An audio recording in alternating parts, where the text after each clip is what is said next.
Enter. You're tuning into the Styles Podcast. Hey, what's up, folks? Hope you had a good weekend. Welcome to another episode of the Styles Podcast. Today we're going to speak about supermoons. Yeah, that's right, folks. Supermoons. I know what you're thinking. Goku, Planet, Dragon Ball Z, something like that. So here we go. A supermoon is a new or full moon closely coinciding with perigee, the moon's closest point to Earth in its monthly orbit.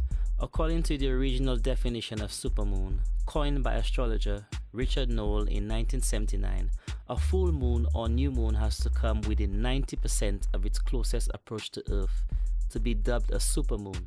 In other words, any full moon or new moon that comes to within 224,865 miles or 361,885 kilometers or less of our planet, as measured from the centers of the moon and Earth, can be called a supermoon. According to Noah's original and extremely generous definition, that's why you might hear about a number of supermoons in any given year. Got that, folks? We figure out 90% of the moon's closest approach to Earth by the year's closest perigee, moon's closest point to Earth for the year, and the year's farthest apogee, moon's farthest point from Earth for the year. In 2020, the closest perigee is 221,772 miles, 356,907 kilometers. The farthest apogee is 252,707 miles. There are two definitions here, folks. Perigee means the moon's closest point to Earth for the year, and the apogee means the moon's farthest point from Earth for the year. So that's what they split it up to. So keep in mind that I'm reading this from an online blog or writing I got online. It's from earthsky.org/human-world/what is a supermoon. You got that? So there we go, we're continuing. Some astronomers complain about the new supermoon. They like to call supermoons hype, but supermoons aren't hype, they're special. Many people now know and use the word supermoon. We notice even some diehards are starting to use it now. Such is the power of folklore. Before we call them supermoons, we in astronomy call these moons perigee full moons or perigee new moons. Perigee just means near Earth. The moon is full or opposite Earth from the sun once each month. It's new or more or less between the Earth and the sun once each month, and every month as it orbits Earth, the moon comes closest to Earth or to perigee.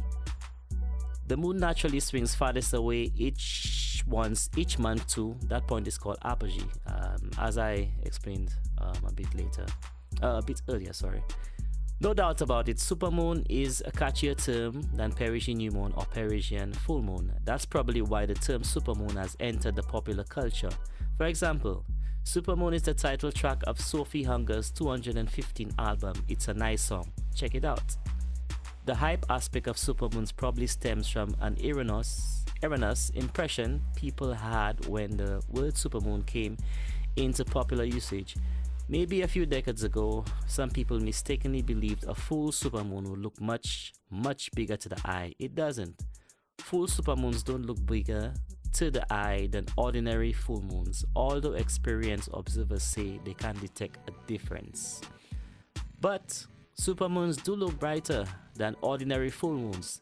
The angular diameter of a supermoon is about 7% greater than that of the average size full moon and 14% greater than the angular diameter of a micromoon, year's farthest and smallest full moon. Wow, this is making me sound like a scientist there, but then folks, I'm reading this from online. So here we go. Yet a supermoon exceeds the area, this size and brightness of an average size full moon by some 15% and the micromoon by some 30%. For visual preference, the size difference between a supermoon and a micromoon is proportionally,